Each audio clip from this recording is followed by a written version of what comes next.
De hecho, quería ir pero se me complicó. Algunas cosas que quedaron pendientes y entonces por eso vino mi vida. Pero quisiera ir a ver que termine el año. De hecho, el periodo de vacaciones tal sería agosto. Entonces vamos a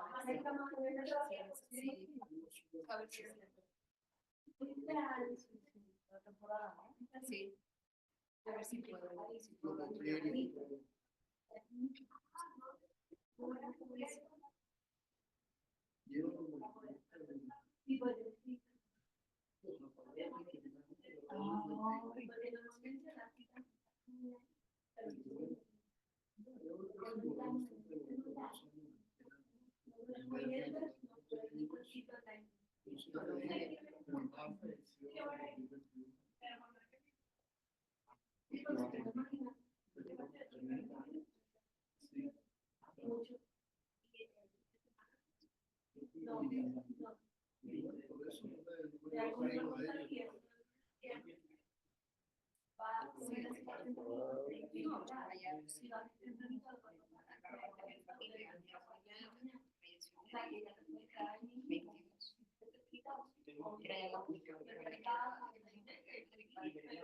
Pero bueno, era de hermano, la chica,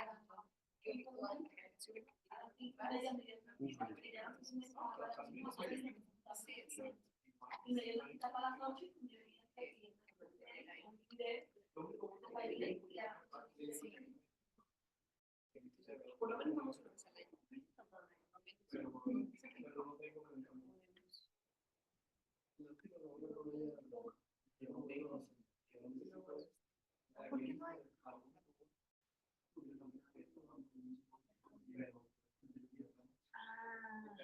pero sí había,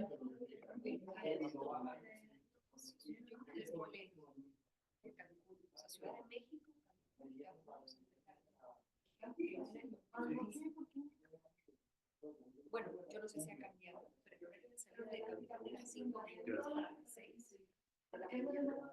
Y el último vuelo.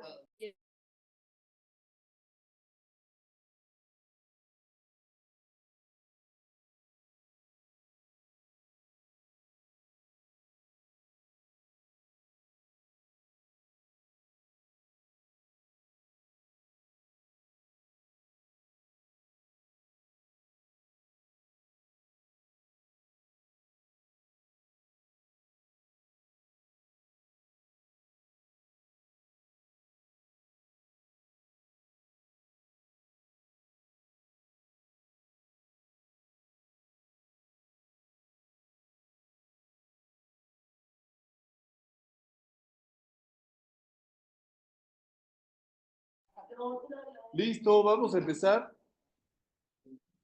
Adelante, doctor Carlos Rodríguez Arechavaleta. Le enviamos un saludo a las personas que estén en Facebook o en Zoom siguiendo la transmisión. Gracias, Samuel. Bueno, buenas tardes. Vamos a comenzar la presentación del libro El Poder del Lenguaje en la Televisión Pública de la doctora Oneidis Torres Figueroa, que nos da muchísimo placer, muchísimo gusto recibirla acá, villaclareña, cubana de origen, mexicana de residencia.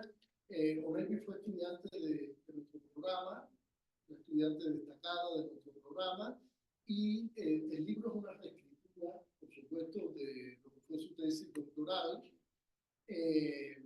Nos da muchísimo gusto, bienvenida, que estés acá en la Universidad Iberoamericana, tu universidad, y le hemos pedido, bueno, junto a la doctora Sandra Vera, que va a comentar su libro, El Poder del Lenguaje en la Televisión Pública. Le hemos pedido además a Neivi, aprovechando la ocasión, que nos dialogue un poco sobre el proceso de construcción de su tesis, del objeto de estudio, todo digamos, cada una de las etapas, cómo lo ve a la distancia, dado que ustedes están en ese proceso, ¿no? Estamos en los seminarios tratando de ayudar, de pensar este proceso, pues nada mejor que alguien que pasó ese ciclo y lo pasó, digamos, de forma muy positiva. Vamos a dar algunos elementos curriculares de la doctora Oraibi Torres, doctora en comunicación por la Universidad Iberoamericana, con postdoctorado en la Benemérita Universidad Autónoma de Puebla, estudió la maestría en Ciencias de la Comunicación en la Universidad de La Habana, licenciada en Comunicación Social en la Universidad Central Marta Abreu de Las Villas, miembro, candidato del Sistema Nacional de Investigadores. Su línea de investigación actual se enfoca en el análisis de la pragmática del lenguaje en medios. Ha publicado un capítulo de libro, 8 artículos en revistas científicas arbitradas y un libro de autor, el libro que presentaremos, que es un libro editado por la editorial Ibero. Ha sido ponente, conferencista en congresos en Cuba, México, España, organizadora del Congreso de Investigadoras del SNI y de Iberoamérica. También es miembro de la Red de Mujeres Científicas. Tiene experiencia profesional como locutora, guionista, productora de televisión y es profesora investigadora de tiempo completo en la Universidad Autónoma Metropolitana, Unidad Xochimilco. Entonces, bueno, pues bienvenida y por favor, no sé cómo... Paso. Bueno, muchas gracias en primer lugar. A mí también me da mucho gusto estar aquí con ustedes. Guardo mucho cariño, por supuesto, por la Ibero, en particular mi paso por el departamento de comunicación aquí en la universidad. Digamos que este es un regreso después de hace mucho tiempo. La verdad es que hace mucho no venía, no porque no quería. Sí, exacto. Sí, porque, bueno, me titulé yo en el año 2019, en junio de 2019, y continué, pero ya como profesora, todavía lo que quedó de 2019 y los inicios del 2020. Terminó ese primer semestre, primavera de 2020, con la pandemia, o sea, en línea lo terminamos, y ya después, bueno, ya no regresé. Sí, regresaste quizás. Aquí a esto. Pero sí, bueno, ya ahí tuve otros compromisos profesionales y tal, y bueno, estoy aquí después de ese momento, también generado de poder compartir este momento, este espacio académico, pero pues también fraterno, ¿no? Entre colegas, sí me gustaría pensar. Entonces, obviamente también me da mucho placer que sea Sandra una de las que pueda comentar el texto, porque, bueno, Carlos, de hecho, fue uno de mis lectores, que era parte de mi comité tutorial, y Sandra estuvo a cargo de uno de los seminarios, nos presentábamos, pero tuvimos mucho tiempo extra fuera del seminario, dialogando, ¿te acuerdas, no? Muy bien. Sí, sobre el tema de investigación, y bueno, que mejor que sea ella entonces una de las que pueda hacer los comentarios. Muy bien, gracias. Pues, hola, muchas gracias. Hacía mucho que no los veía. Es que fueron mis estudiantes. Entonces, es que antes estaba en el seminario 3 y ahora me da mucho gusto estar aquí. Agradezco mucho la invitación también. Yo guardo una gran admiración por Navis desde estudiante y después nos conocimos un poco más como colegas y un poco más como amigas, como colegas. Entonces ella se acuerda de mí, yo me acuerdo de ella por diferentes razones. Tratamos de mantener pues sí, por lo menos una lucecita. Oye, estoy organizando este coloquio, vente, ¿no? Oye, fíjate que estoy pensando en esto, ven. Entonces nos tratamos de llevar nuestro, pero tengo unos artículos para la que terminar, pero primero voy a hacer mi trabajo. Claro. Entonces, como ustedes saben, es mi costumbre masacrar y spoilear. Entonces, me toca hablar de este fabuloso libro. Voy a spoilear total, pero no se trata de matar la intención de leer, sino al contrario, de invitarles muy calurosamente a que lo lean. Es del Ibero, nos tocaron todo así, Onevis es fantástica, entonces, de verdad, entonces, bueno, solo voy a avisar, y es con toda la intención, es que no voy a hacer una lectura de principio a fin, sino que voy a empezar por el principio, voy a seguir con la conclusión, luego voy a empezar con la conclusión, o sea, voy a hacer una lectura que está muy entrecortada, pero que es lo que a mí, en mi lógica, me permitía dar como el seguimiento. Entonces, voy a leer, que ya, ¿no? ¿Eh? Voy a leer un fragmentito y luego me voy a pasar a la conclusión que me parece. Y luego a la introducción, y entonces ya daré pista a estas cosas que me surgieron como comentarios y como dudas a la lectura del libro, sabiendo que yo no soy ni especialista de la televisión pública, ni del lenguaje en general, ni menos, ni de Habermas, ni de Wittgenstein, ni de Searle, ni de Austin, ¿no? Entonces es a partir de ahí, pero me interesa el periodismo. Entonces es a partir de ahí que voy a hacer mis comentarios. Entonces, voy a leer. ¿No me corriges? Okay. El Ambistoma mexicanum es una especie endémica de los canales de Xochimilco, cuyas características te vamos a presentar en este programa. Te diremos por qué nos asombra su capacidad de regenerar prácticamente todo su cuerpo. Quédate con nosotros. En este programa conoceremos al monstruo de agua considerado la reencarnación del dios Axolotl, hermano de Quetzalcóatl. Veremos los avances para descifrar el genoma del ajolote, el ambistoma mexicano. Comenzamos. Y entonces es a partir de este mundo de la difusión de la ciencia que Onevis se hace muchas preguntas. Y las preguntas que se hace son las preguntas que son más evidentes para las personas que trabajan ahí y para las personas que son especialistas del lenguaje. Y entonces voy a continuar con su conclusión, es su último párrafo. Es importante terminar advirtiendo que las consideraciones expuestas en este libro no son ilusorias ni mucho menos simples, son elementales. Y esa es la invitación que me pareció que era magistral y que me gustaría de verdad hacerles. Buscar cosas elementales, que su aporte sea elemental, en el mejor de los sentidos.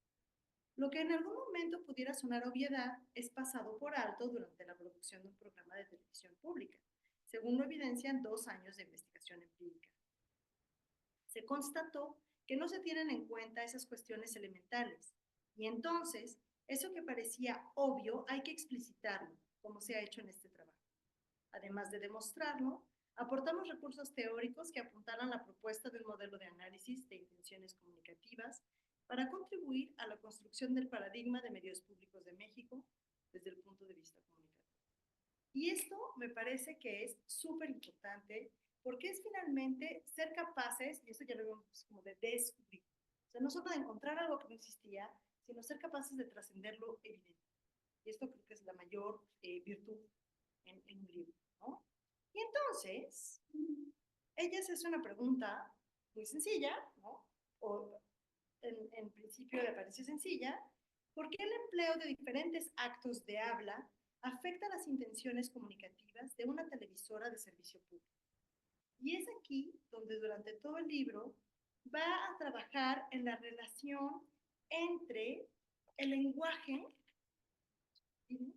El lenguaje y la realidad social, ¿no? Como diferentes maneras de hablar, y ahí es donde puedes corregir porque yo no es mi vocabulario, cómo estos diferentes actos de habla llevan a diferentes intenciones, o diferentes intenciones llevan a diferentes actos, y ahí cómo se construyen cosas. Y aquí voy a tener un ejemplo que me dio una profesora hace mucho tiempo, que es Fidel, Fidel, que también le interesaban mucho las cuestiones de discurso, y ella hablaba principalmente inglés. Entonces voy a utilizar su ejemplo en inglés. Y un día estábamos hablando de la performatividad del habla, ¿no? Y entonces, si ustedes piensan en inglés, que funciona mucho mejor en español, cuando alguien propone matrimonio, ¿would you marry me? La respuesta es yes, I do. Y ese I do quiere decir lo estoy haciendo. No solamente es una cuestión performativa. Te nombro Carlos, entonces se llama Carlos, tienes 10 en la materia, entonces tienes, o sea, ese acto performativo del habla que se transforma en algo muy concreto. Cuando lo pensamos, también quiere decir que la otra persona, I do, lo hace, y que pasa de algo que es efímero a algo que es muy durable. ¿Tiene sentido? ¿Hasta ahí? No he dicho ninguna. Entonces, a partir de ahí, tengo algunas preguntas que me fueron surgiendo durante todo el libro y esto sí va de manera un poco más. La primera es una flor muy grande. A ese primer capítulo, Ornevi siempre tiene la preocupación de hacerse entender, porque no necesariamente, o sea, el costo de entrada no es tan bajo, ¿no? Entonces, ella tiene siempre esa preocupación de las construcciones teóricas y de cómo transmitirlas de la mejor manera. Entonces, si tienen alguna duda sobre las teorías Wittgenstein, Austin y Searle, tiene dos capítulos increíbles, así si algún día tienen que ver esos supuestos, cómo funcionan, cómo se operan y sobre todo cómo se operacionalizan, esos primeros capítulos son, no, o sea, muy bien. Y después pasamos a un tercer capítulo que es donde a mí me generaron más dudas, porque tal vez los sentía un poco más cercanos, como así vivido siendo. No que lo otro no, pero dije, bueno, me siento menos tonta, está muy bien, lo guardo, ¿no? Escribo mis notas, ahora en clase lo puedo decir mejor. Pero es en este apartado más empírico y que de ahí vienen muchas de nuestras pláticas de contrastadas al doctorado y de la contrastación empírica donde tengo más... y tiene esta parte empírica desemboca de un trabajo que hizo Onevis de observación y de entrevistas muy extenso en una emisión de Canal 11 que se llama Factor Ciencia, ¿no? ¿Sí? ¿Sí? Y que es divulgación de la ciencia. Y entonces, tú misma con tu experiencia como presentadora de televisión, y que le sabes cómo funcionaba, y este amor por la divulgación de la ciencia, y qué implica, y para qué se hace, y cómo hacerlo. Y entonces, a lo largo de 2 años, Oneiris va a preguntar, le va a preguntar a las personas, ¿por qué hacen lo que hacen? ¿Cómo hacen lo que hacen? ¿Y para qué hacen lo que hacen? ¿Y para quién hacen lo que hacen? Y entonces va a tener respuestas muy similares a veces y muy distintas a veces, y ella le va a dar sentido en función de estos modelos teóricos que ella propuso. Entonces, mi primera pregunta es si pudieras regresar a este trabajo que tú haces de modelo de construcción teórica. Estoy pensando, porque además te gustan mucho las figuritas. Pues no sé, o sea, percibo era muy claro. La figurita tiene un triángulo, el modelo de modelo, y tienes el modelo 6 y 7. ¿No? Entonces tienes uno que es como OPORS, que se sigue de CM, ¿no? La página 7. Eso no lo entonces tiene como un modelo. Entonces me gustaría si puedo regresar un poco como a esta idea de construir primero teóricamente, de ahí derivar, porque de este triangulito vamos a pasar después a cuadritos que reflejan toda la complejidad. Entonces, muy didácticamente van a mostrar ya el modelo personalizado. Entonces, la primera es si puedes volver a este modelo científico y a qué implica una construcción de modelos, sobre todo hablando de teorías que no necesariamente son hermanas. Son primas, pero no necesariamente entre pues todas las porque tienes, o sea, yo ya lo voy a meter Habermas, pero si no es Wittgenstein y Austin, y luego Searle y luego Habermas, ¿no? Porque viene esta construcción acumulativa, entonces un poco regresar a cuál es el gran desafío, ¿no? Y luego preguntarte ¿por qué dices tú, no digo que no sea cierto, pero ¿por qué dices tú en tus palabras que finalmente la televisión pública tiene más actos de habla asertivos o constatativos? Y que tal vez puedas explicar brevemente qué son, ahí está muy bien explicado, pero para efectos como de la presentación. Y también entender cómo estos dos tipos de actos de habla se asocian mejor a las lógicas de los medios. Y que finalmente la televisión pública tiene la particularidad de no preocuparse tanto por lo comercial, digamos, o la fuerza comercial, pero también me intriga un poco si este uso de actos de habla asertivos y constatativos tienen que ver también con una persona independiente. Pues, por ejemplo, dicen en algún momento, espera, el ejemplo de los transcriptores, tarde, donde hay un momento en que la persona entrevistada, porque hacen entrevistas en este programa de televisión, y habla de algo que no se entiende muy bien, ¿no? Y entonces el reportero y las voces en off, se encargan de difundir, o sea, de vulgarizar, en el mejor de los sentidos de la palabra. El término no sé. Y lo que están diciendo es, lo tenemos que hacer atractivo, tenemos que hacer aburrido, tenemos que hacer, es una audiencia joven, tiene que ser dinámico. Y si esto se refiere a un servicio público, en el mejor de los sentidos de la palabra, o si se refiere a una está ahí metido, ¿no? Ahí te voy a jalar un poco de mis propias preocupaciones. También me gustaría, si es posible, ¿cómo entiendes tú lo que ellos llaman la importancia de llegar a la gente? Porque finalmente también te lo dicen, no sabemos muy bien quiénes son. Sabemos que son jóvenes, pero pueden tener entre 12 y 50, pero nos gustaría que fueran así, nos gustaría que fueran del poli. No hay una como fantasía que las personas que ven este programa es gente del Politécnico, pero entonces, ¿cómo se asocia su intencionalidad con la importancia de llegar a la gente en términos discursivos? Y hubo algo que se me hizo muy, muy curioso, para regresar a mi pregunta anterior, perdón el salto, pero acabo de ver mi nota.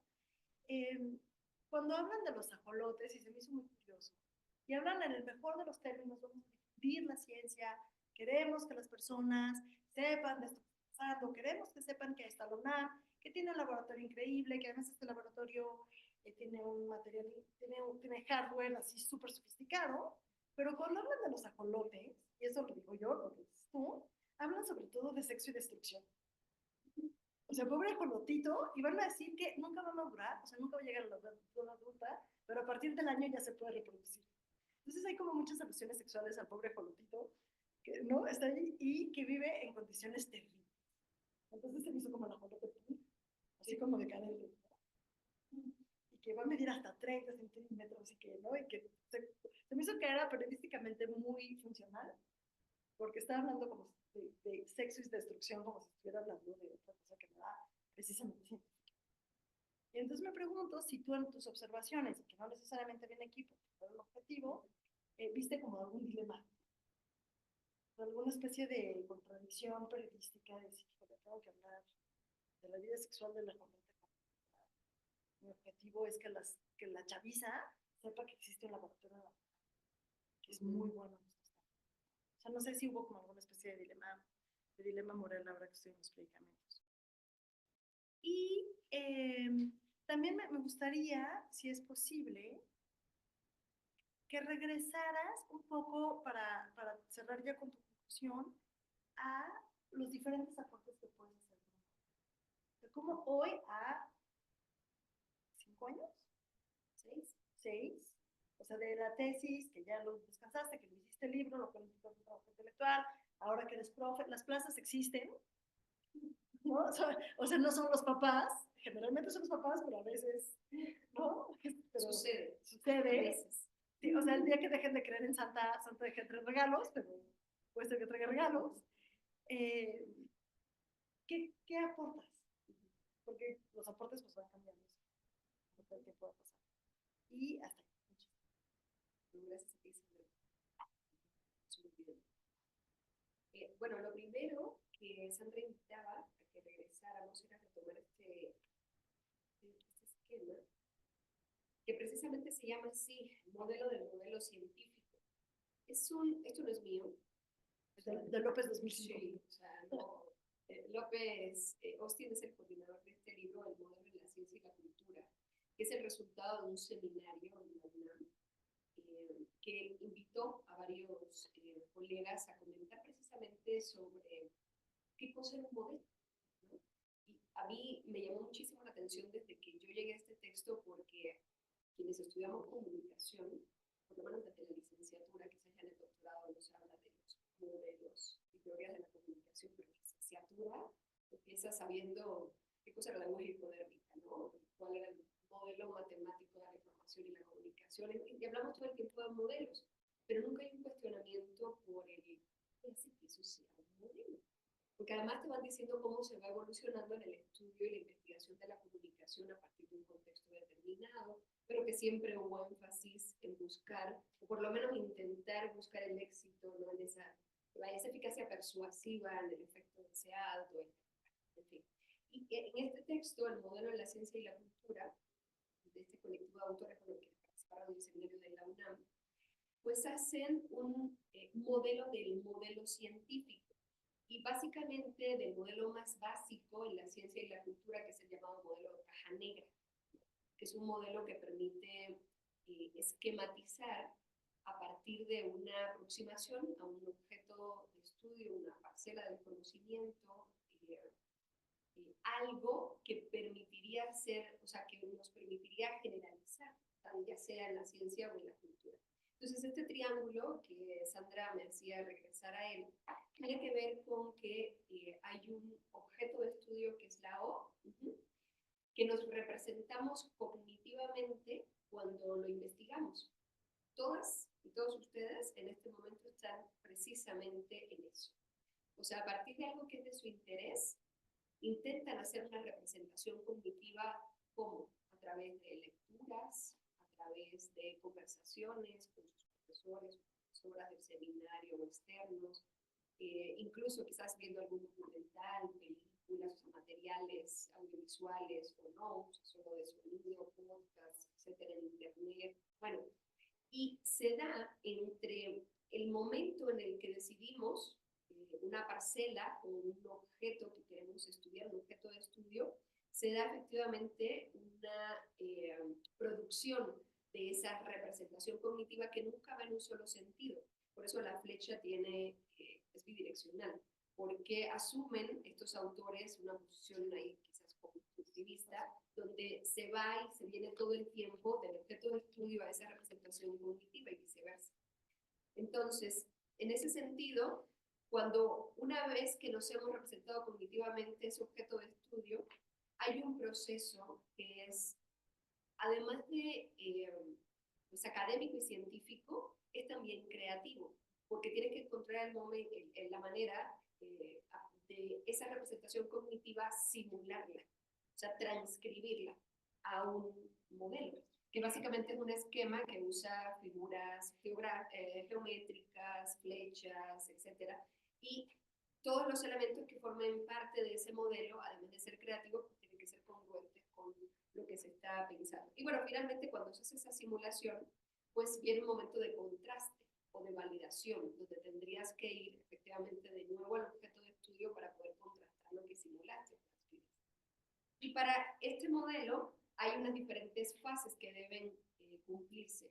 La formulación del problema, la descripción del sistema o el proceso que estuviéramos analizando, la definición de esos subsistemas o variables más relevantes, la definición de las entradas y salidas de cada subsistema que tiene que ver con identificar las relaciones y interrelaciones que se dan, la definición de las relaciones generales entre los subsistemas y el desarrollo concreto del modelo para finalmente ir a evaluar la conducta del modelo pues en el campo, ¿no? Donde lo puedas tú contrastar.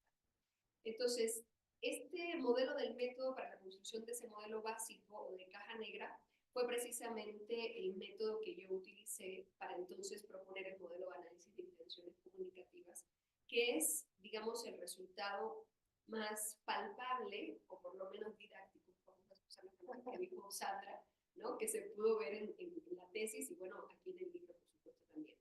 ¿Por qué? Porque en el momento en el que yo me voy a ubicar ese objeto o referente para el modelo científico, por supuesto que me voy a detener en lo que es la producción de la señal, en la emisión del acto lingüístico, en ese programa de divulgación de la ciencia.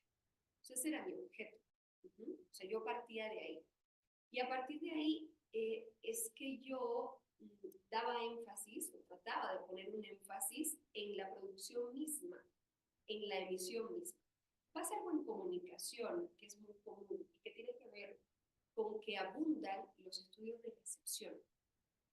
O sea, se producen materiales audiovisuales, se hacen programas de televisión, se hacen podcasts, se hacen documentales, etc. Se produce, y una vez que se ha producido, vamos a estudiar la recepción de esos productos comunicativos. ¿Cómo se reciben? ¿Qué fue lo que la gente entendió? ¿Con qué se quedó la gente? ¿Qué comportamientos lingüísticos y extralingüísticos hubo una vez que se expusieron a ese producto comunicativo? Entre otras cosas, no vamos a traducirlo todo ahí, pero entre otras cosas los estudios de recepción tienen un énfasis en eso. Y cuando yo me hacía la pregunta central, que es cómo afecta el uso de diferentes actos de habla a las intenciones comunicativas de una televisora pública, tenía que ver con que yo dijera, está muy bien hacer estudios de recepción, pero valdría la pena pensar la recepción desde la emisión. ¿Qué quiere decir pensar la recepción desde la emisión? El que yo entendí, además con una experiencia de vida 9 años haciendo televisión, en que había un compromiso con lo que decíamos y el cómo lo decíamos. Estos autores que Sandra mencionó, Wittgenstein, Austin, Searle, digamos que son representantes, porque no son los únicos, pero son representantes de esta tradición de la filosofía analítica del lenguaje. Y podemos ubicar a Wittgenstein como un pionero, que incluso trascendió de una manera de entender el lenguaje como verdaderamente figurativa, casi pictórica, representacional, a postular su idea de juegos de lenguaje ya en su texto de investigaciones filosóficas, que de alguna manera es una misma línea que sigue Austin muchos años después, ¿verdad? En Inglaterra, además, en otro lugar, por supuesto, otro contexto, interesándose por los actos realizativos o performativos. Y Austin, maestro de Searle, es quien, digamos, permite que su discípulo consolide una obra que es teoría de actos de habla.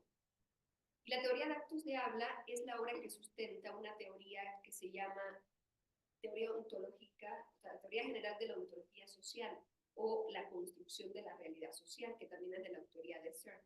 Aquí yo encontré un referente teórico importante para mi investigación, porque ya no se trataba solamente del lenguaje, y ya no se trataba solamente de la teoría de actos de habla, sino que se trataba de cómo el lenguaje había sido entendido por este autor, por John Searle, como un principio básico que permitía construir la realidad social. En comunicación el lenguaje lo damos por sentado. Somos animales con capacidad de lenguaje, ya. Pero ¿qué es el lenguaje? ¿Cuál es la función que tiene el lenguaje? O incluso, ¿cuál es el uso que hacemos del lenguaje? A veces lo damos muy por sentado. Y entonces, Habermas usa en sus teorías y complementos previos de la teoría de la acción comunicativa precisamente la teoría de actos de habla para distinguir dos usos fundamentales: el uso cognitivo del lenguaje y el uso comunicativo del lenguaje. Por eso, ahí me sigo con tu pregunta, me había olvidado, cuando Sandra me dice esto de que tú en las conclusiones bueno, te refieres de que se hacía prevalecer, o sea, los actos de habla más utilizados eran los actos de habla asertivos o constatativos, tiene que ver con el hecho de que se hace un uso más cognitivo del lenguaje que un uso comunicativo.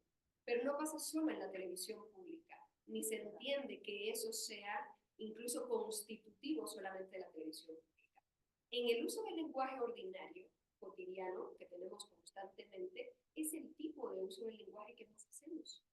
Es el cognitivo, porque además es el primer nivel en cualquier proceso de comunicación, el de la representación. Para comunicarnos partimos siempre de la representación de un estado de cosas sobre. Ahora, lo que desde la filosofía analítica se apoya es que, ojo, aquí quiero hacer una aclaración que está hecha en el texto, como siempre en la investigación y en el libro también. Los filósofos analíticos no se interesan por estudiar la comunicación. O sea, la comunicación no es su tema. O sea, su tema es el lenguaje. Y particularmente la pragmática del lenguaje. Porque hay un componente fonológico del lenguaje, un componente sintáctico, un componente semántico, pero donde se hace énfasis en la pragmática del lenguaje, pero como entienden el lenguaje fundamentalmente como vehículo de intenciones comunicativas, entonces los ejemplos y todo lo que abordan en sus obras pasa por la comunicación, es inevitable. Pero de nuevo no es que su tema, su objeto sea la comunicación. Entonces, el que se use más actos de habla asertivos o constatativos no tiene por qué ser algo que decida el hecho de que sea una televisora pública o una televisora comercial. En realidad, nunca podríamos pasar por alto el uso de este tipo de actos de habla, porque siempre partimos de la representación de un estado de cosas. O sea, nunca vamos a poder prescindir de la representación para llegar a hacer cosas con palabras, como decía Austin. Los actos de habla asertivos o constatativos tendrían que ser los iniciales en cualquier proceso de comunicación que invite a comportarse de una determinada manera, por ejemplo, con el uso de actos de habla directivos, que son las órdenes, consejos o exhortaciones. Quédate con nosotros. No le cambies. No le cambies. O sea, estos son actos de habla directivos que son dichos una vez que hacen la introducción del programa de qué va a ocurrir en el programa. Emitimos todo el tiempo esos actos de habla asertivos para dar un marco informativo y luego inevitablemente invitar. Ahora, no necesariamente tendríamos que llegar al uso comunicativo del lenguaje. Podríamos quedarnos con un uso meramente cognitivo. El tema por lo que se apuesta en este trabajo es que si es una televisora de servicio público, tiene un mayor compromiso, incluso por el deber ser, y es a lo que apelamos, con la gente y con las audiencias, y particularmente con unos derechos de las audiencias que desde 2014, de nuevo, se hicieron ley en México, ¿de acuerdo? Entonces, eres un programa que se hace con dinero público. Entonces, vas a divulgar la ciencia, y está catalogado como un programa de divulgación de la ciencia, no obstante, tiene la pretensión de comunicar la ciencia, no de divulgarla. Y algo a lo que también se hace alusión en este trabajo es que hay una gran distinción desde el punto de vista comunicativo entre divulgar y comunicar la ciencia. Ahí nos apoyamos en León Olivé de manera principal. Porque la divulgación podría quedarse efectivamente solo en la emisión de actos de habla asertivos que estén constantemente nada más representando un estado de cosas sobre la ciencia. Pero comunicar la ciencia debería trascender esta mera información y lograr que las personas pudieran ser capaces de hacer algo con la información que le das sobre ciencia. O sea, deberían ser las personas capaces de poder resolver sus problemas del día a día, sus problemas cotidianos, a partir de una comunicación de la ciencia que les dé recursos o herramientas del qué hacer y cómo hacerlo. Esto implica que además los actos de habla que emitamos no sean solo asertivos. ¿Por qué? Desde la emisión tendríamos que ser capaces de configurar intenciones comunicativas. Solamente, o por lo menos es la comunicación que nos encargamos de estudiar. O sea, la comunicación a la que nos dedicamos a estudiar, incluso en un nivel como este, que es el doctorado, es vista como un complejo humano, un comportamiento complejo, un comportamiento humano complejo, que es deliberado. En el momento en que entendemos a la comunicación, por lo menos la que estudiamos aquí, como ese comportamiento humano complejo deliberado, quiere decir que necesariamente cuando producimos y cuando en este caso emitimos actos lingüísticos, estamos esperando algo del lado de acá. Estamos esperando una respuesta determinada. No se asegura en este trabajo que siempre se logre. ¿Por qué además? Porque Austin, cuando declara los 3 niveles de la comunicación, en términos performativos, realizativos, habla de un nivel locucionario-locutivo, donde se dice algo, un nivel ilocutivo, donde eso que se dice con una determinada fuerza ilocucionaria, es una actitud por parte del hablante, y hay un nivel perlocutivo, perlocucionario, que es el nivel de los efectos, el cual no necesariamente está siempre en la comunicación. ¿Qué quiere decir Austin con esto? Porque no siempre la persona con la que nos comunicamos hace exactamente lo que queremos que haga. No siempre ocurre, pero no por eso podemos decir que no hubo comunicación. Siempre y cuando haya un reconocimiento de mi intencionalidad significativa en la persona que me escucha. Cuando hay un reconocimiento de mi intencionalidad significativa, entonces podemos decir que hay comunicación más allá de que se logre el comportamiento que queríamos, sea lingüístico o extralingüístico, ¿no? Entonces, si soy una televisora pública, que hago mis programas además con dinero público y que pretendo comunicar la ciencia, debo además comprometerme, responsabilizarme con configurar intenciones comunicativas.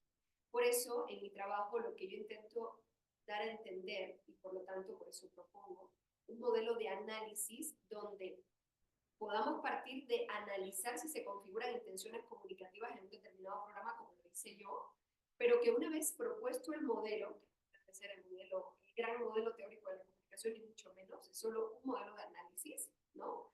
Pero una vez hecho este modelo, pudiera brindar algunas categorías que nos ubicaran en cómo es que se deben configurar intenciones comunicativas para esperar algo del lado de allá. Y es algo tan simple como esto. Cuando yo uso solamente actos de hablas asertivos o constatativos en un programa de televisión, como se constató en este trabajo, ¿qué es lo único que podemos esperar del lado de allá, del lado de las audiencias?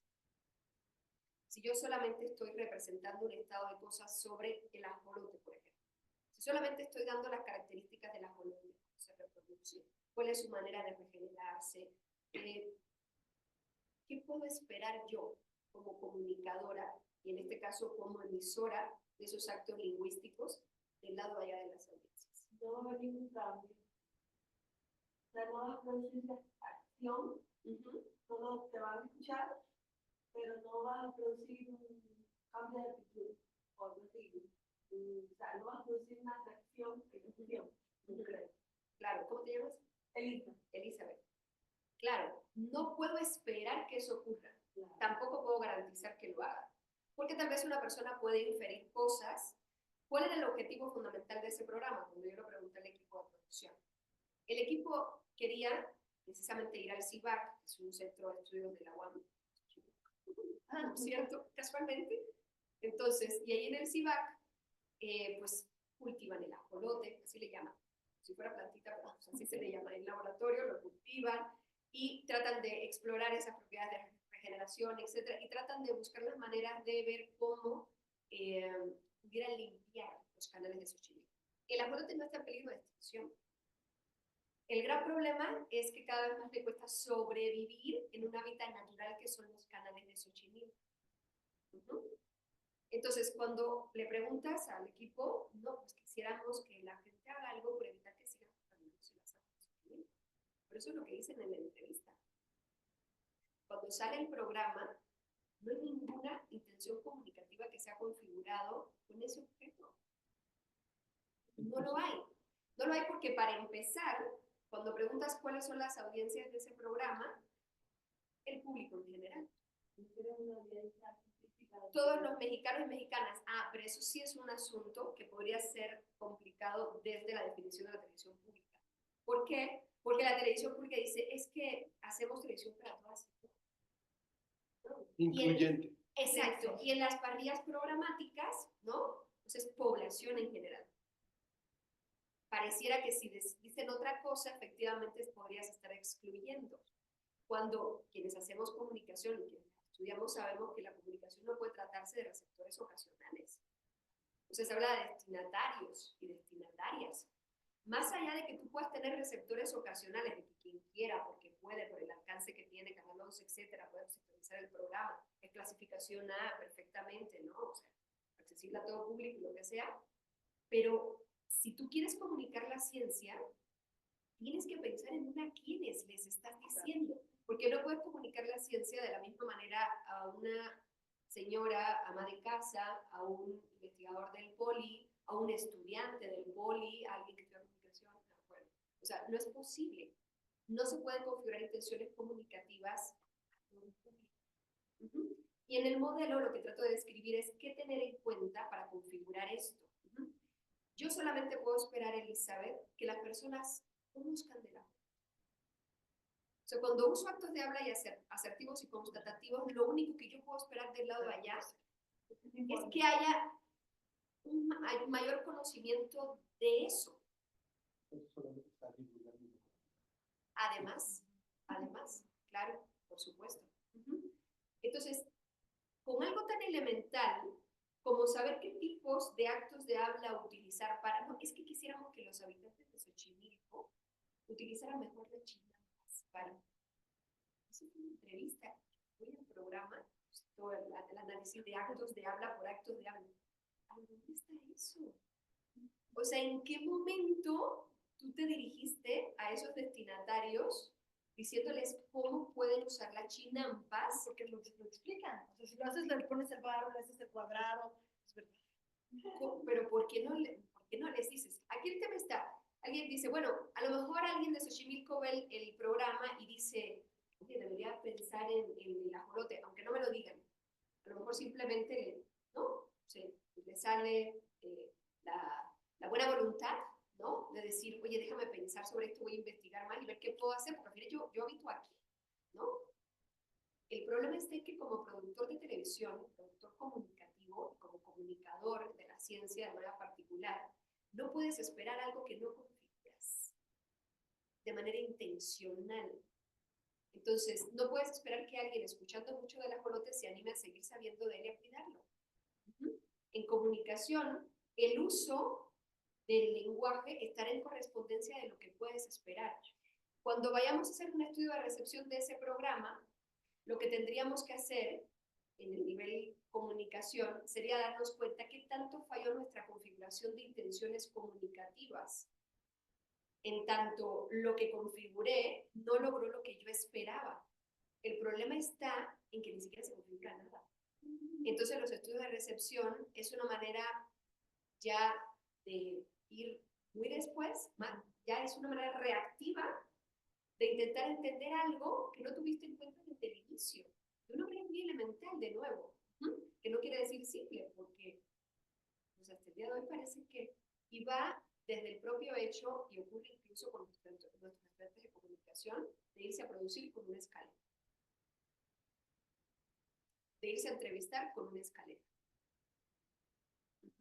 Y pareciera que el guión es solo para cuando vamos a hacer películas, porque la creación y el arte, y que para una entrevista no es necesario sentarse a pensar exactamente qué tenemos que preguntar y qué queremos que diga ese investigador del CIBAN.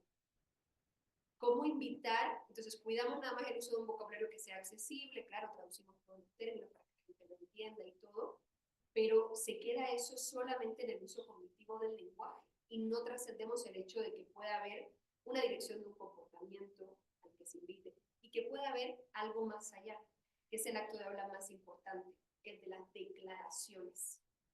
En la construcción de la realidad social, John Searle ubica a este acto de habla como el principal y mediante el cual traemos a la existencia, creamos, construimos hechos sociales institucionales.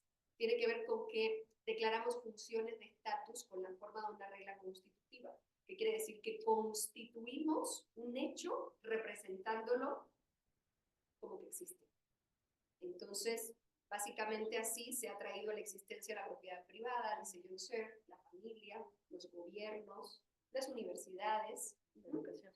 Todo el tiempo declaramos funciones de estatus. Es una parte constitutiva de una realidad social que se construye gracias a un mecanismo lingüístico formal que tiene la forma de X cuenta como Y en C. Claudia Sheinbaum cuenta como presidenta de México. Y a partir de que se reconoce colectivamente esto, que no quiere decir aprobación absoluta, el reconocimiento colectivo tiene que ver con una capacidad que tenemos como seres humanos, una capacidad de la mente de dirigirnos sobre las cosas. Y tiene que ver con que podamos reconocer colectivamente algo que no lo aprobemos de manera absoluta. Y a partir de ahí se deriva toda una deontología. Funciones de estatus con la forma de una regla constitutiva, reconocido colectivamente, y los poderes deontólicos. Todo el tiempo asignamos funciones de estatus porque de esa manera nos encontramos en relaciones de poder. Es parte constitutivo de la realidad social. Y esos actos de habla de declaraciones es el acto de habla fundamental que permite esa construcción de realidad social que yo observo. En un programa de televisión pública, como puede ocurrir también en un programa de televisión comercial, pero con el compromiso que entraña la televisora pública que veíamos al principio, el emitir actos de habla de declaración implicaría lograr ese cambio que dijiste, Elizabeth. Imagínense que durante la producción de ese programa se lograra, no sé, vamos a decirlo, con la alcaldesa de por ahí, por Coyoacán, yo creo que Xochimilco de Coyoacán, ¿no? Pues aparte, una alcaldía aparte, ese es Xochimilco. Es que como la UAM Xochimilco yo creo que está en el cruce, es de Coyoacán y no es de Xochimilco. En fin. Entonces, imagínense que, no sé, junto con la alcaldesa, hagan, ¿no? Es Coyoacán. La UAM Xochimilco, calzada del Hueso, 1100 Coyoacán. Bueno, lo vamos a investigar. Pero la alcaldesa que tenga que ver con los canales de Xochimilco y con las trajineras, que se hiciera un trabajo a partir del propio programa, donde la propia alcaldesa declarara prioritario en su agenda, ¿no? Ajá, y por lo tanto incluso convocar a otros actores sociales para hacer algo ahí en los canales de Xochimilco. Vaya, hasta un día declararan del Día del Ajolote. De manera que la comunidad se integrara para poder hacer algo en función de eso.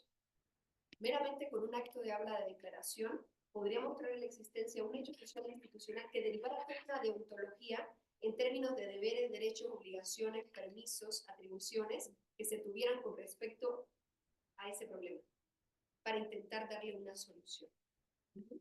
¿Qué te decía? Sí, el tema que tocaba mi tema de investigación, porque yo estamos como muy ligados y de alguna manera u otra es comunicación con la ciencia también, ¿no? Que es la comunicación de temas demográficos. ¿De temas qué? Demografía, movilidad, migración, envejecimiento demográfico, entre otros. Y entonces el propio concepto primigenio que existe sobre el tema alude a cómo provocar cambio de actitudes en las personas. Y que el concepto, o sea, que la comunicación en temas demográficos tiene que ver con informar a la población sobre estos temas, pero para darle herramientas para que ellos puedan, por ejemplo, tomar unas decisiones en lo que referente a planificación familiar. Pero además de eso, implica una influencia desde el punto de vista del desarrollo local, porque además implica que abren los ojos a los decisores, a los que tienen que ver o establecen políticas públicas para que establezcan, por supuesto, medidas, decisiones en relación a los temas demográficos que impliquen, por supuesto, mejorías sociales, cambio social, o sea, que inciden directamente en los temas o los problemas demográficos o la dinámica demográfica de una región o país. Entonces, en la mayoría de los casos lo que se hace es como divulgar los datos, divulgar las cifras, pero no se llega más allá. No se interpretan, no provocan un cambio de actitudes, no hay intención, no hay intención detrás de lo que teóricamente debe ser. Que ahora, si se llegara a la formalización de una política pública, así como las leyes, podríamos estar hablando de declaraciones de funciones de estatus permanentes, de tipo permanentes incluso, que sí podría derivar toda una deontología de ahí, de la cual podría pues hacerse exigir determinados derechos o deberes en cuanto a la problemática particular de la que se trate, ¿no? El tema aquí está en haber encontrado la manera de dar un cimiento teórico a algo que es el pan de cada día de una producción comunicativa tan veloz, acelerada como lo es en la televisión, ¿no? Porque intentar comprenderlo desde el sustento teórico implica también ya no quedarnos en la explicación superficial de la importancia que tiene que tener hacer un buen programa. Por ejemplo, un poco por lo que decía Sandra también, que tenía que ver con qué tanto se asocia incluso a una lógica comercial la importancia de atraer a la gente, hacer atractivo un programa para la gente. Yo no creo que el hecho, o sea, el entretenimiento, siempre y cuando cree público y no masa, El entretenimiento que apela a un público y no necesariamente más, siempre es una forma exitosa de interpelar, ¿no? De mantener. No tiene por qué esto estar sujeto solo a una lógica comercial, vale mucho la pena tenerlo en televisión pública. ¿Y qué tanto vale la pena? Muchísimo. Porque pareciera, y aquí hay muchos estereotipos también, que en la medida en la que hay más austeridad escenográfica, de recursos de producción y todo, tiene que ser es un programa más serio, ¿no? O creíble que un programa que puede tener otro tipo de... Cuando en realidad el entretenimiento es también un derecho que tienen las personas cuando se exponen a contenidos audiovisuales y particularmente, bueno, contenidos televisivos, hablando de este tipo de canales públicos, ¿no? Entonces, no creo que sea un problema el de que quieran hacer un programa atractivo y dirigirse a eso, no necesariamente, siempre y cuando se dirijan a un público o quieran hacer público y no masa, ¿no? Y no fomenten esta cultura mainstream nada más porque sí. Entonces, dilema moral, así que yo me he encontrado con esto de que si aludía más al tema de reproducción y eso era fuerte, pero la verdad es que no me encontré así mucho como eso. Y bueno, y avanzando un poco en esto, creo que dentro de los aportes que puedo ver tiene que ver con lo que me iba a seguir con el tema de parto de la empiria y voy a regresar a lo teórico. En México en particular, pero en muchos países de Latinoamérica, ha habido siempre una fuerte línea de investigación y de propuesta, que incluso pudo tener salida en la Ley Federal de Telecomunicaciones y Redacción del 2014, ¿no? O sea, hasta entonces no había una definición del criterio público, hasta entonces no se sabía que había algo así como derechos de las audiencias, etcétera, etcétera.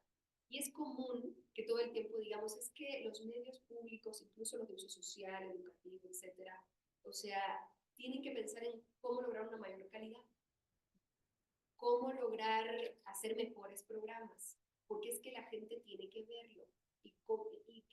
Pero lo estoy diciendo desde la comunicación y desde la academia, estamos todo el tiempo cuestionando, criticando y diciendo que la televisión pública en particular, por el compromiso que entraña por la necesidad de contrapeso, un sistema mediático altamente concentrado, etcétera, pues que tiene que ser visto por la gente, pero para eso tiene que hacer programas de mayor calidad, etcétera, etcétera. Pero ¿cómo? Entonces, mi trabajo intenta humildemente también ofrecer un cómo, no solamente hacer una crítica de no configuran intenciones comunicativas, hacen un uso cognitivo del lenguaje fundamentalmente, etcétera, etcétera, etcétera, no tienen clara esa audiencia, que todo eso va descrito en el propio modelo que contempla cada uno de esos componentes, sino que trato de dar un instrumento, ¿no? Que les permita analizar hasta dónde es posible configurar intenciones comunicativas y lograr algo de lo que todo el tiempo estamos diciendo la medios de este tipo. Pero ahí va, con un sustento también teórico, donde no es solamente es que la comunicación es muy importante, no, es que sí, muy importante, pero es que es importante porque si el lenguaje es el principio básico que permite la construcción de hechos sociales e institucionales, el uso cognitivo o comunicativo que hacemos del lenguaje, y no entendemos a la comunicación fuera del lenguaje, no entendemos la comunicación fuera del lenguaje, entonces la comunicación, ¿qué se espera de ella? Que propicie esa construcción de realidad social, y para eso hay que preguntarse cuestiones fundacionales, y hay que ir a la ontología. No nos podemos quedar con un sustento de la economía política de la información y la comunicación. Eso nos da un buen panorama de cómo está el contexto mediático, etcétera. Pues sí, está muy bien, ¿no? O sea, pero no nos podemos quedar solo con esa herencia de la teoría crítica, nada más, sino que tenemos que preguntarnos por esas cuestiones fundacionales que tampoco son resueltos por una llamada ecología mediática, que tampoco son resueltos por una teoría funcionalista, que tampoco, o sea, no son resueltos porque, de nuevo, no se preguntan por cuestiones fundacionales de qué es el lenguaje. Y la comunicación lingüística es de lo que trata la producción comunicativa en televisión en este caso. O sea, yo sé que hay otros tipos de comunicación extraverbal, etcétera, etcétera, pero la comunicación lingüística es el centro de una producción audiovisual. Y en este caso, la comunicación lingüística tiene como unidad mínima nada más y nada menos que el acto lingüístico, o acto de habla, o acto de lenguaje, que se usa de manera sea, como sinónimos, ¿no? Por los filósofos médicos, acto de habla, acto lingüístico o acto de lenguaje. O sea, la unidad mínima de la comunicación lingüística es el acto de habla. Si no estudiamos qué es y cuál es la función constitutiva que tiene el lenguaje, ¿cómo defendemos la ontología? En la ontología, si bien en comunicación tratamos todo el tiempo de apuntar a la epistemología, pero si nos vamos un poco a la ontología, vamos a poder encontrar ahí cimientos fuertes que den sustento a nuestras investigaciones. Es una invitación nada más.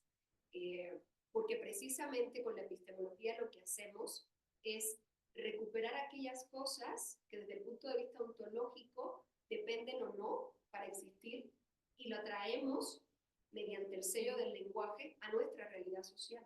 Entonces vale la pena ir a ese momento anterior que es la ontología, lo que son las cosas, para poder darnos respuestas, o por lo menos acercarnos a respuestas, ¿no? Que puedan ser lo más cuestionadoras y fundacionales posible. Hasta aquí, ¿no? ¿Cómo lo ves? Porque además, en ese sentido, un aporte importante que yo entiendo que pueda tener este trabajo es el acercamiento a la idea del lenguaje como sistema de representación y comunicación, desde la filosofía analítica. Porque la comunicación, que ha heredado de muchos otros campos de estudio, de sociología, antropología, psicología, etc., no tengo claro por qué, pero se acerca muy poco, no voy a decir que nada, pero se acerca muy poco a la filosofía. Y eso me pareció siempre paradójico porque, de nuevo, o sea, el lenguaje es fundamental. Cuando hablamos de comunicación, no entendemos a la comunicación fuera del lenguaje. Y sin embargo, pues sí, recuperamos algunas cosas de la teoría del signo, la lingüística sí nos preocupa, etcétera, pero es muy pragmática. Y el trabajo de Habermas nos dice mucho a quienes estudiamos comunicación.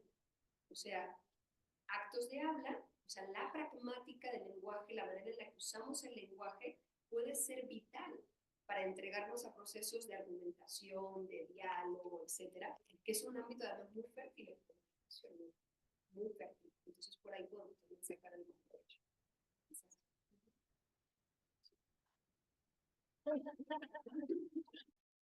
¿Preguntas? Bueno, primero, a mí me parecía sumamente interesante porque realmente yo nunca me había planteado ver la comunicación de esta manera. Y sé, cuando voy a escuchar algo, ya lo voy a plantear. Como, incluso me parecía sumamente interesante esto que dice de la comunicación. Y esto nos hace reflexionar mucho porque incluso no sé, porque bueno, no sé si lo voy a decir, pero cuando usted le hacía las preguntas a los entrevistados, usted quería ver, o sea, cómo de cierta manera había influenciado el contenido del programa, o por ejemplo, lo de las montañas, ¿no? Uno de los programas que y usted lo que quería ver era cuál era la reacción que tenían, o si había tenido algún impacto, o si había cambiado algo de su dinámica. No, efectivamente el modelo, y además desde el propio planteamiento de mi problema y mi objeto de estudio, yo me concentré solamente en el momento de la emisión, en la producción de la señal, la emisión del acto lingüístico. Yo nunca fui a la recepción, y lo declaro tal cual en el trabajo, porque si bien es un trabajo que en el postdoctorado sí me fui un poco a la recepción para lograr este contraste, pues ya en el doctorado ahí no llegué, aunque lo que hacía era invitar que una vez que se hiciera este trabajo desde la emisión, podríamos ir a un momento de recepción para poder hacer este match, si acaso era posible, ¿no? Entonces, solamente yo me quedé con la emisión. Yo trabajé con el análisis de las intenciones comunicativas que se pudieran haber configurado o no por el equipo de producción del programa. Solo por el equipo de producción del programa. No fue a la audiencia, fue a la construcción del programa como tal. Emisión de la actualidad. Y encontró que, sí, de claro, encontró que no había como un análisis previo a quién se le estaba haciendo, o sea, a qué público le estaba dando la información. Y no había ninguna intencionalidad creada para crear un impacto, nada de eso. Estaba dentro de la construcción de ese programa o de la información que se transmitía a través de ese programa. Lo que normalmente se conoce lo voy a decir de manera general porque más allá de este programa, porque tengo interlocución con otros programas y otras personas que forman parte de la televisión pública en general, ¿no? También radio pública. Entonces, normalmente lo que se tiene es conocimiento de quienes lo escuchan habitualmente, o quienes les ven habitualmente, pero no se hacen estudios de audiencia sobre programas en específico para dirigirte de manera segmentada. Porque por el hecho sobre todo de tratarse de televisión pública, radio público, te diriges a todo público. La única distinción sería las clasificaciones, tipo A, B, C, si es programa que está dirigido más a adulto, o que los niños y niñas no, etcétera, eso es lo único. Pero no en cuestiones de intencionalidad comunicativa. Entonces, siempre hay un objetivo. O sea, cuando dialogas con un equipo de producción, tienen muchos objetivos loables. Si quieren hacer maravillas, si quieren impactar en la realidad y cambiar cosas, el problema está en el momento que haces el análisis de actos de habla en el programa mismo, que ya sale, que no se configura.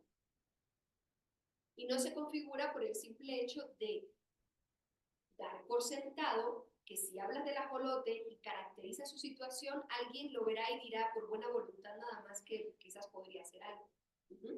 Pero eso de nuevo no sería comunicar, no hacer un uso comunicativo. ¿Cómo puedes esperar que hagan algo si tú efectivamente usas actos de habla de tipo directivos, compromisorios? Entonces puedes esperar, de nuevo, yo aquí no estoy asegurando ni garantizando de que, pero por lo menos podrías esperarlo como comunicador, si hay una configuración de intenciones comunicativas. No sé por qué, pero en la publicidad parece que se cuida muchísimo más esto. Claro, porque ¿qué es lo que buscas? Claro. O sea, ¿qué es lo que esperas vender? A ti no te queda la menor duda que te están vendiendo el champú. Claro, o sea, espera, el publicista sabe exactamente qué espera, porque configura su intención comunicativa de una manera genial. Ajá. ¿Qué pasa entonces? Por ejemplo, en la comunicación de la ciencia, que es este tema, pero en todos los demás.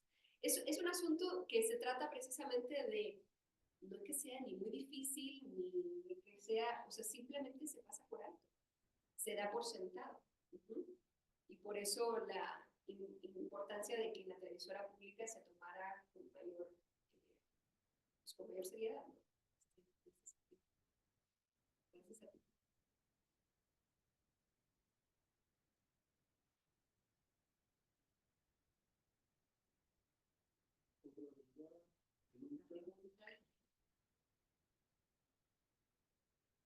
Bueno, ¿hay algún programa de televisión que consideres que sí cumple esa función de comunicar? Que digas, aquí es muy probable que se transmita y se espere algo de vuelta.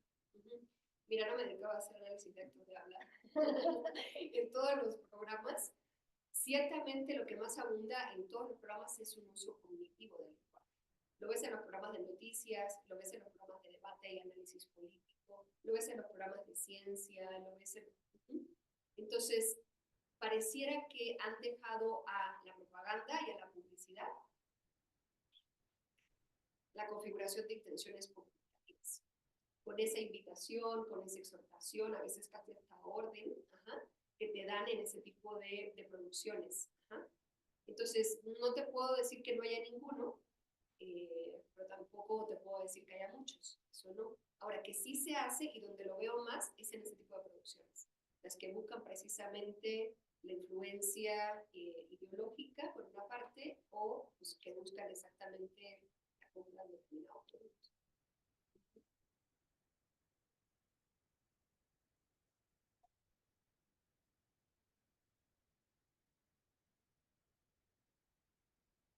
Eso sería interesante, analizar qué ocurre en los programas dirigidos a niños y niñas, porque con esto de la didáctica y que están invitando todo el tiempo a colorear aquí, esto, allá, yo creo que se podría hacer un excelente experimento de ver qué tanto hay configuras intenciones comunicativas. Porque ahí sí o sí te diriges a niñas y niños. Claro, habría que ver a qué niños y niñas, que también cambian, ¿no? Y de repente es a niñas y niños. No necesariamente son lo mismo los niños del norte de México que los del sur, que del centro, que de 2, que de 8. Exactamente. Además, que eso fue de alguna manera, no lo he estudiado, pero sí escuché y tengo alguna referencia de lo que pasó con los programas que teleclases, de alguna manera, durante Ah, pandemia. claro. Eso fue un gran problema. ¿Ah? Porque efectivamente no es lo mismo la maestra directamente en el salón que a través de la televisión. ¿Cómo configuras ahí esas intenciones comunicativas en términos de actos de habla? Algo escuché, pero no lo he investigado. Sería otro buen sería otra buena cosa. Y que tal vez tenga que ver también, o sea, pensando en espacios educativos específicos, con toda la incidencia del aprendizaje significativo. O sea, que tal vez estamos pasando de un modelo donde era responsabilidad del estudiante atrapar el conocimiento. O sea, llegaba el profesor, sacaba su servilleta, aquí les voy a, no, bla, bla, bla, bla, bla, bla, bla, bla, bla, bla, bla, bla, bla. 3 horas después, muchas gracias, nos vemos la próxima. Y era responsabilidad propia. Y eso ha cambiado, fundamentalmente. Las nuevas generaciones, es responsabilidad del docente hacer interesante, o sea, como esa intencionalidad comunicativa. Que sepan hacer cosas a partir de lo que decimos, pero ojo, pero que el docente haga con lo que dice. Es que todo el tiempo debemos entender al lenguaje y por lo tanto a la comunicación como posibilitadores de hacer cosas con palabras, como decía Austin de nuevo. Y en la medida en la que yo digo que me comprometo a algo, estoy haciendo una promesa. Pero en el momento en el que te ordeno, estoy ordenando. Y ahí llegaríamos al poder. Es la noción de poder y que es el ejercicio intencional del poder. Ser también lo distingue. Poder de trasfondo y red, poder político de manera particular, pero poder como una noción de habilidad y capacidad que no necesariamente dice deja de existir, aunque no sea ejercido. Pero para ser ejercido dice tiene que ser intencional. Y resulta que cómo debería ejercerse, en la mayoría de los casos o normalmente, cómo se ejerce intencionalmente el poder propio. Mediante actividad. Que por cierto, para cuestiones de maternidad, me voy a dejar un poco, pero para cuestiones de maternidad, entendí, por un curso que tomé, que nunca hay que repetir muchas cosas. Porque cada vez que se repite, pierden autoridad. Entonces, la primera es como, ponte los calcetines. Y si no, o sea, pero es gritar desde la cocina, ponte los calcetines, ¿no? Error, primero. Entonces, tendría que ir como, ponte los calcetines. El segundo es llevar los calcetines. O sea, que mi lenguaje no verbal acompañe la intención. Porque si no, no puedo gritar 80 veces. O sea, solo, lo único que va a pasar es que voy a aumentar el volumen y mi autoridad va a crecer. Entonces tiene que, o sea, hay que cambiar la intencionalidad, ¿no? Tiene que no ser declarativo y ser directivo y, ¿no? O sea, irlo cambiando. Sí, eso es interesante. O sea, la educación es un poco eso. Bien. Pues yo creo que en parte, en casi todo, para no ser absoluto, pero sí, estaría pensando.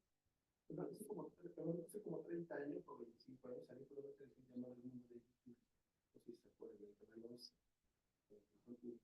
era un señor que hacía experimentos en una pata verde y salía un señor a su lado con una nariz de ratón. Era el chistoso de ahí, entonces hacían los experimentos. Ahorita por eso lo que dijo Casandra, mi compañera.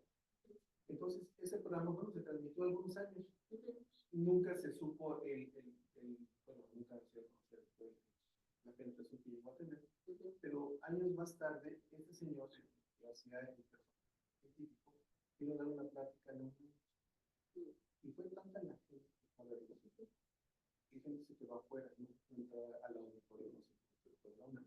Entonces después todo el mundo se explicaba, ¿y dónde está ese poder comunicador que hicieron estos señores hace varios años? Porque hasta no nos dimos cuenta hasta que vino a presentarse este señor, no sucedió ese poder. No.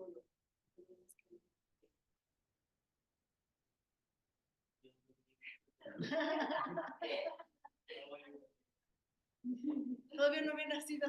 No, yo sí me acuerdo. Tenía 3 años.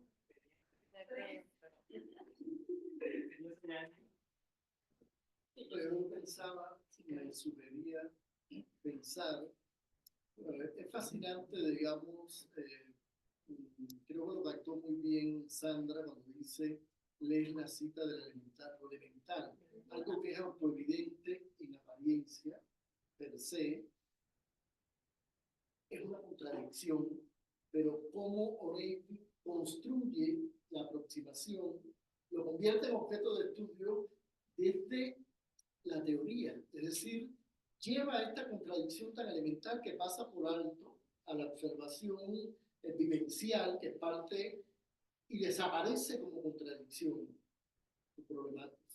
El sentido problemático se evapora, como desde la filosofía analítica del lenguaje eres capaz de construirlo como un objeto de estudio y de desarrollar, valga la redundancia, un modelo interpretativo que viene muy bien con lo que hemos estado tratando de, digamos, la clase de hoy y la próxima, que es pensando un poco la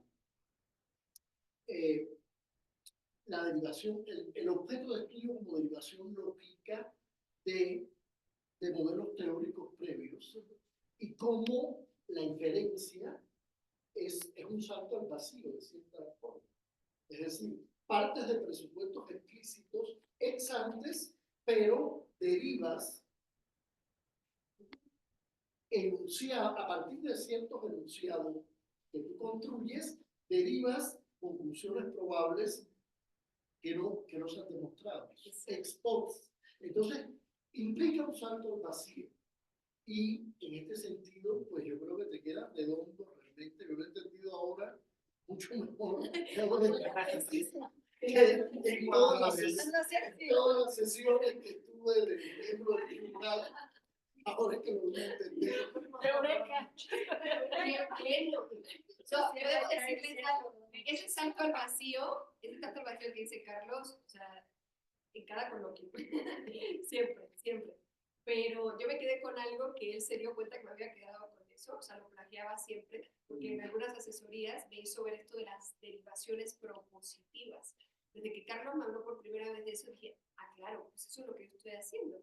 Porque, o sea, no solo estaba yo leyendo y sistematizando a Wittgenstein, a Austin, y particularmente a Ser, que fue mi autor como tal, no solo por actos de habla, sino por la ontología de lo social, sino que yo pude, pues, con la guía, por supuesto, de mis profesores, a partir de las prácticas con colegas, etcétera, mis profesoras del seminario y todo, pero lo que podía hacer era hacer eso, o sea, derivar propositivamente a partir de esos núcleos teóricos que cualquiera podría decir, ay, pues ahí en ese libro, ahí está eso, ¿y esto qué tiene que ver con la televisión? ¿Cómo que qué tiene que ver? O sea, ¿qué es la televisión pública? Es un hecho social institucional. ¿Cómo dice Ser que se constituye? Lingüísticamente, no me digas. Entonces, eso tiene que ver con lo que decía Carlos. El objeto de estudio es una construcción teórica, no es algo inverso. No, en eso yo también estoy muy de acuerdo. Es iterativa, ¿no? Es iterativo. Iterativo. O sea, el punto de vista crea el objeto. ¿Estamos de acuerdo? Pero es iterativo. Sí, porque sí, la especificidad empírica te permite ajustar los modelos teóricos, las proposiciones teóricas, pero es muy difícil desde el empirismo absoluto no, o sea, pues es empirismo. Exacto. Pero el otro es ensayismo, tampoco nos queda. No, pero la teoría es importante. No, claro, o sea, digo, no hay objetos si no tiene mirada teórica. O sea, el objeto, no hay construcción de objetos si no implica una mirada teórica. Exacto. Sí, estoy de acuerdo. La contractualidad empírica pues tiene que estar te lleva de nuevo a ese objeto de estudio construido teóricamente, porque entonces yo tenía luego que regresar para ver hasta qué punto sí yo podía validar después de todo mi recorrido empírico, mi trabajo de campo, ¿no? Hasta dónde podía validar eso. No, y el otro punto era que es complejo la conclusión, porque fíjate cómo se configuran la academia, la enseñanza de la comunicación, que distingue, no vayamos tan lejos, entre la casa analítica, teórica, la casa cinemática, creativa y la estratégica, que es la que genera realmente, convierte el acto de habla en incidencia. Y es la comunicación organizacional, es las estrategias de campaña, etc. Y la distingue de las otras dos. Entonces, yo creo que lo que quiero decir es que es una contradicción que va más allá incluso de la televisión pública. Sí, mucho más allá. Sí, mucho más allá. Por eso hice mi referencia muy cuidadosa y cautelosamente sobre el tema del poder, porque pues ahí también podría meterse el tema. Pero eso que dice Carlos es muy cierto y de alguna manera lo recupero cuando Habermas plantea los usos y el lenguaje diferente. Y para eso pues está claro cómo hablamos de un uso del lenguaje cognitivo, uno comunicativo y obviamente uno que apunta más a la comunicación dramatúrgica y la estratégica. Y hoy realmente lo que abunda en comunicación es la estrategia, no necesariamente el diálogo y la argumentación, en los términos habermasianos. O sea, lo que abunda en realidad es arreglo a fines, el telos, estrategia. Ahí está. Y lo que en muchos casos ahora se está debatiendo es precisamente una posible pérdida de la razón comunicativa en este gran apogeo y aceleración de la comunicación teletecnológica, precisamente porque apunta más a una razón estratégica, o sea, no necesariamente comunicativa que apunta al diálogo o a la... No, pues piénsalo como en TikTok, ¿no? Las reglas, así, call to action. Ah, sí. O sea, call to action es, tienes que hacer algo, dame like, suscríbete, comenta. Call to action. Exactamente. Sígueme. Sí, call to action. O sea, tienes 25 segundos y de esos 25 segundos hay que dedicarle 1 o 2 al final, los más fuertes, call to action. Sí, sí, sí, sí. Sí. Pues ojalá que no sea el fin de la razón comunicativa, pero bueno, esperemos que no. Para eso tenemos doctorandas y doctorandos aquí para privilegiar eso. No, muchas gracias. Muchas gracias, Sandra, Samuel. Gracias a ustedes por su presencia. Gracias por estar. Éxitos. Sí. Mucha suerte. Trajiste, ustedes se van, porque trajiste el vino, pero había más.